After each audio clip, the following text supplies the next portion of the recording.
तो दोस्तों, एकलव्य इस विद्यालय की तरफ से एक नई भर्ती निकल के आ रही है, जिस पर देख पा रहे होंगे EMRS स्टाफ सिलेक्शन एग्ज़ाम 2025 के लिए नए वैकेंसी जारी कर दिया गया है। इस पर बम्पर भर्तियों की होने वाली है। इस पर तो हमारे चैनल पर नए हैं तो सब्सक्राइब जरूर करिएगा और देखिए, इस प्रकार की वीडियो आपको हमारे चैनल से मिलता रहेगा। तो एकलव्य विद्यालय की तरफ से ये भर्ती निकल के आ रही है। इस पर देखिए कितने पदों पर भर्ती होना है, ये हम वीडियो में बताने वाले हैं, जिसका पूरा गाइड एवं बुलेट एवं इस पर देख पा रहे होंगे ऑनलाइन फॉर्म कब से किया जाना है, इसका पूरी डिटेल हम इस पर बताने वाले हैं। ठीक है, तो हम यहाँ से देखेंगे कि यहाँ से ये देखिए चैप्टर, यहाँ से आप देख पा रहे होंगे कि ऑनलाइन फॉर्म सबमिट करने का इस पर दिनांक भी दिया गया है। ये 23 तारीख से स्टार्ट हो जाएगा। ठीक है, और इसका जो पे फीस रहेगा आप UPI के माध्यम से भी कर पाएंगे। ST SC के लिए भी यहाँ पर दिया गया है। ठीक है, तो ये तो रहा। और इसके जो भर्ती होना है, जो देख पा रहे हैं, इस पर प्रिंसिपल जो पद है, इस पर देख पा आप फीस यहाँ पर टोटल 500 रुपये है। और PGT या TGT के लिए भी यहाँ पर 500 रखा है। नॉन टीचिंग स्टाफ के लिए भी 500 रुपये इस पर फीस रखा गया है। ठीक है, तो इसमें जैसे अदर कैंडिडेट अगर फीमेल ST SC W से आते हैं तो इस पर भी आपको देख पा रहे होंगे कि एप्लीकेशन फ़ीस इस पर 2000 रुपये है। और इसका जो फीस है वो प्रोसेसिंग फ़ीस 500 रुपये, यानी कि टोटल 2500 रुपये रखा गया है। ठीक है, तो इसका और इस पर जो एग्ज़ाम होना है एडमिट कार्ड, वो आप देख पा रहे होंगे टायर 1 और टायर 2 यानी 2 एग्ज़ाम आपके इस पर होगा। इसके बाद ही आपको फाइनल लिस्ट आपको यहाँ मेरिट लिस्ट जारी किया जाएगा। ठीक है, तो और नेक्स्ट इस पर हम देखेंगे कि इस पर आगे किसकी डिटेल कितनी पोस्ट के लिए यहाँ पर आपको बता पाएंगे कि ठीक है। तो इस पर आप देख सकते हैं प्रिंसिपल के लिए यहाँ से 225 है, और PGT यानी कि और TGT के लिए यहाँ पर 1460 है और 3962 है। और फीमेल स्टाफ नर्स के लिए यहाँ पर देख पा रहे हूँ 550 पदों पर होना है। हॉस्टल वार्डन के लिए यहाँ पर आप देख पा रहे होंगे 635 है। और अकाउंटेंट के लिए यहाँ से 61 पदों पर भर्ती होना है। जूनियर सिक्योरिटी अकाउंट असिस्टेंट के लिए यहाँ 200 यानी कि 228 पदों पर भर्ती होना है। लैब अटेंडेंट के लिए 146 पदों पर भर्ती होना है। कुल टोटल यहाँ पर आप देख पा रहे होंगे कि यहाँ से 7268 पदों पर भर्ती होना है। ठीक है, तो ये बम्पर भर्ती होना है जो एकलव्य विद्यालय की तरफ से निकल कर आ रहा है भर्ती। ठीक है, इस पर भी आप कैटेगरी वाइज यहाँ से देख पा रहे होंगे कि ठीक है, तो इस प्रकार से आप यहाँ पर देख पा रहे हैं कैटेगरी वाइज यहाँ से आपको देखने को मिलेगा। और जिसको आपको हिंदी कौन कौन से जो पोस्ट ग्रेजुएट टीचर जो है वो यहाँ से आप देखिए कितने कास्ट वाइज यहाँ से आपको दिखाई दे रहा होगा। तो ये पूरी डिटेल आपको यहाँ से हमारे टेलीग्राम चैनल से ये इसका PDF आपको मिल जाएगा, तो आप वहाँ से पूरा यहाँ से आपको रीड कर पाएंगे। ठीक है, तो इस प्रकार से पदों की भर्ती के लिए यहाँ पर सब्जेक्ट वाइज यहाँ पर आपको देखने को मिलेगा। ठीक है, तो ये तो रहा हॉस्टल वार्डन के लिए। यहाँ से आप देख पा रहे होंगे कि नॉन टीचिंग पोस्ट है। इस पर आपको हॉस्टल वार्डन के लिए आपको यहाँ से देख पा रहे होंगे कि यहाँ के मेल के लिए यहाँ से इस प्रकार से आपको दिखाई दे रहा होगा।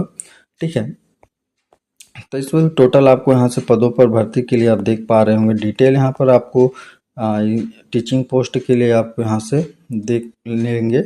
ठीक है, इसके अलावा हम यहाँ पर नीचे देखेंगे इसका कैटेगरीज वाइज। यहाँ से फंडामेंट कैंडिडेट के लिए वेरिफिकेशन जो रहेगा वो क्वालिफिकेशन आप यहाँ पर देख पाएंगे। ठीक है, क्वालिफिकेशन इसका देख पाते हैं हम क्या क्या इसका क्वालिफिकेशन रहेगा। अब सब्जेक्ट वाइज यहाँ पर पे स्केल हम देख पाएंगे। यहाँ से प्रिंसिपल पदों के लिए आपको लेवल 12 का रहेगा, जिस पर 78,800 से लेकर 2,09,200 रुपये रहेगा। ठीक है, अब पोस्ट ग्रेजुएट यानी PGT के लिए यहाँ पर Hindi, English, physics, chemistry, geology, computer के लिए इस पर लेवल 8 का रहेगा, जिस पर 47,600 से 1,51,100 रुपये यहाँ से आपको देखने को मिलेगा। ठीक है, उस पर TGT के लिए इंग्लिश, हिंदी, मैथ, साइंस के लिए आपको यहाँ पर 7वां लेवल का वेतन देखने को मिलेगा। 44,900 से लेकर 1,42,400 रुपये रहेगा। और लाइब्रेरियन के लिए इस पर आप प्रकार देख पा रहे होंगे कि यहाँ पर लेवल 7 का ही रहेगा, जिस पर 44,900 रुपये से स्टार्ट होकर 1,42,400 रुपये इस पर रहेगा। ठीक है, तो इस प्रकार से लेवल 12 से लेकर लेवल 1 तक का आपको यहाँ पर वेतन देखने को मिलेगा। ठीक है, इसका एग्ज़ाम मोड आपको देख पा रहे हैं कि OMR base paper on base में इसका एग्ज़ाम होना है टायर 1 या टायर 2 के लिए। ठीक है, और इसका चॉइस मीडियम आप यहाँ पर देख पाएंगे कि हिंदी इंग्लिश दोनों चॉइस में रहेगा। ठीक है, और इसका जो आप देख पा रहे होंगे प्रिंसिपल के लिए जो क्वालिफिकेशन और मार्कशीट मॉडल यहाँ पर आपको देखने को मिलेगा। इसका सिलेबस रहेगा, इसमें 2 घंटे का एग्ज़ाम आपको देना होगा। रीजनिंग, जनरल अवेयरनेस यानी कि हिंदी, कंप्यूटर टेस्ट आपको यहाँ से देना पड़ेगा। टोटल 100 अंक रहेगा, इसमें 2 घंटे का आपको एग्ज़ाम देना होगा। ठीक है, टायर 1 में ओनली आप यहाँ पर ऑप्टिकल रीजनिंग देख पा रहे हैं, इसमें भी टोटल होगा 100 अंकों का होगा।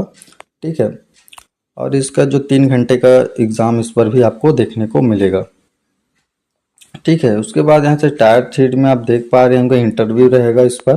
ठीक है, ये 40 मार्क का इंटरव्यू आपको यहाँ से देखने को मिलेगा। ठीक है, उसके बाद यहाँ से आपको वेटेज देते हुए पेपर का मेरिट लिस्ट यानी 80 से 20% यहाँ से निकाला जाएगा। तो इस प्रकार से आपको यहाँ से देखने को मिलेगा। ठीक है, ये तो रहा आपका सिलेबस आपको यहाँ से देखने को। तो ये तो रहा सिलेबस कि कितने अंकों का होना है, इस पर भी आपको यहाँ से देख पा रहे होंगे 100 अंकों का। यहाँ से हॉस्टल वार्डन की बात करें तो यहाँ भी 100 अंक का इस पर भी आपको देखने को मिलेगा। तो आपको यहाँ पर सारे लैंग्वेज भी यहाँ पर दिखाई दे रहा होगा। यहाँ पे असम है, बंगाली है, गोंडी है, डोंगरी है, इंग्लिश है, गार्गो है, गुजराती, हिंदी, कन्नड़ा, इस पर भी 12-20 प्रकार के यहाँ पर लैंग्वेज आपको इस पर हॉस्टल वार्डन पर देखने को मिलेगा, मेल एंड फीमेल के लिए यहाँ पर। ठीक है, इस पर भी 2 घंटे का एग्ज़ाम होगा और इस पर 100 अंकों का इस पर भी आपको पेपर देखने को मिलेगा। ठीक है, तो यहाँ से ये तो हो गया सिलेबस के लिए। और स्टाफ नर्स के लिए भी यहाँ पर 2 घंटे का ही पेपर होगा, जिस पर 100 अंक का पेपर आपको यहाँ पर देखने को मिलेगा। ठीक है, और नीचे चलते हैं इस पर। में क्वालिफिकेशन की बात करें तो यहाँ पर देख सकते हैं आपको मिनिमम 50 ईयर्स आपका होना आवश्यक है, और इस पर आप मास्टर डिग्री के साथ 50% आपको होना चाहिए। बीएड आपके पास होना चाहिए। बीएड एमएड एनआईसीटी द्वारा आपको 50% मार्क आपका होना चाहिए। ठीक है, तो ये तो रहा प्रिंसिपल के लिए। पीजीटी के लिए भी यहाँ पर आपको एनआईसीटी के द्वारा 50% बीएड आपका और पोस्ट ग्रेजुएट में डिग्री आपके पास होना चाहिए। लेटेस्ट 50% पास के आउट होना आवश्यक है। ठीक है, और यहाँ पर देखेंगे पीजीटी इंग्लिश, हिंदी इंग्लिश के लिए भी सेम यहीं पर क्वालिफिकेशन रखा गया है। ठीक है, और यहाँ पर पीजीटी कंप्यूटर के लिए, साइंस के लिए भी आपको यहाँ से एमएससी कंप्यूटर साइंस के साथ या तो आईटी, एमएससी, एमई, एमटेक या कंप्यूटर साइंस में आपको 50% और उसके साथ आपको बीएड भी आपका होना आवश्यक है। उसी प्रकार आप यहाँ पर देखेंगे कि यहाँ से भी आपको एक्सपीरियंस नॉन एग्जिस्ट 35 ईयर्स आपके होनी चाहिए। अब पोस्ट ग्रेजुएट सब्जेक्ट के साथ 50% और बैचलर ऑफ डिग्री में भी 50% आपका यहाँ से होना आवश्यक है। ये तो है पीजीटी के लिए। ठीक है, और इस पर हम देखेंगे यहाँ से कंप्यूटर साइंस यानी बीसीए आपको 50% यहाँ से होना आवश्यक है। ठीक है, 50% आईटी अगर कोर्स में डिग्री में होना चाहिए आपके यहाँ से, और बीटेक आप किए हैं तो उसका भी 50% आपको यहाँ से होना आवश्यक है। ठीक है, आर्ट टीचर के लिए भी यहाँ पर 35 ईयर मैक्सिमम है, और इस पर भी आपको आर्ट यानी फाइन आर्ट यानी विजुअल आर्ट की तरफ से भी आपको 50% और 3 ईयर्स आपका ग्रेजुएशन होना आवश्यक है। ठीक है, हिंदी इंग्लिश में अगर लैंग्वेज है तो भी चलेगा ये इसमें। और म्यूजिक टीचर के लिए आपको यूजीसी से प्राप्त आर्ट परफॉर्मेंस म्यूजिक में आपको 50% होना आवश्यक है। फिजिकल टीचर के लिए भी मेल फीमेल है तो बीपीएड आपको यहाँ से देखने को मिलेगा। कोर्स एनआईसीटी के द्वारा ही आपको 50% रहेगा। ठीक है, लाइब्रेरियन के लिए आपको यहाँ bachelor of degree science laboratory science में आपको भी 50% होना आवश्यक है लाइब्रेरी में। ठीक है, और फीमेल स्टाफ नर्स के लिए बीएससी नर्सिंग आपके यूनिवर्सिटी से होना चाहिए, और इस पर भी 2 ईयर्स हाफ ईयर्स एक्सपीरियंस आपके पास होना आवश्यक है। हॉस्टल वार्डन के लिए आप यहाँ पर देख पा रहे हैं, इसके लिए भी आप college education in NCERT NCT के द्वारा आपको बैचलर डिग्री या उसमें इंस्टीट्यूट आपके पास होना चाहिए। इस पर भी आपको 35 ST/SC के लिए जो गवर्नमेंट छूट है वो आपको मिलेगा।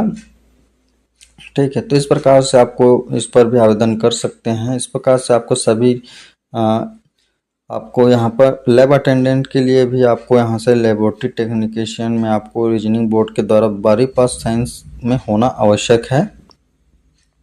ठीक है, एज की बात करें तो आपको ST/SC के लिए 5 ईयर का छूट मिलेगा। ठीक है, और OBC यानी अदर बैकग्राउंड से आप बिलोंग करते हैं 3 ईयर्स का आपको यहाँ से छूट मिलेगा। और कैंडिडेट अगर 3 ईयर कंटिन्यू सर्विस में सेंट्रल गवर्नमेंट में पोस्ट में है तो उसको 5 ईयर का आपको यहाँ से छूट देखने को मिलेगा। जम्मू कश्मीर में है तो 5 ईयर का मिलेगा। वुमेन ऑल कैटेगरी से आप PGT TGT के लिए है तो 10 साल का इस पर छूट मिलेगा। तो इस प्रकार से आपको पर्सनल डिसेबिलिटी है तो 15 से 13, 13 से 10 इस प्रकार से आपको ST OBC जनरल के लिए छूट आपको मिलेगा। तो दोस्तों ये बड़ी भर्ती आपको यहाँ से निकल के आ रही है। आप जिस भी पद में अगर आपके पास योग्यता है तो ज़रूर एक बार आवेदन ज़रूर करिएगा। इस प्रकार की भर्तियाँ अच्छा इस पर पोस्ट आपको देखने को मिल रहा है एकलव्य विद्यालय तरफ से। ठीक है, अगर कोई इस पर ST/SC फॉर्मेट में अगर कोई certificate provide by schedule caste से अब tribal candidate apply appointment of post इस प्रकार से आप यहाँ से देख पा रहे होंगे। तो इस प्रकार से आपको अपने यहाँ सेंट्रल गवर्नमेंट से आपको इसको बनवा सकते हैं ये कास्ट सर्टिफिकेट। ठीक है, तो ये अदर बैकग्राउंड से आते हैं तो ये वाला फॉर्म आप अप्लाई कर सकते हैं वैलिड फॉर ईयर। इस पर भी आपको ऑथराइज ऑफ SDM से आपको करवाना पड़ेगा। ठीक है,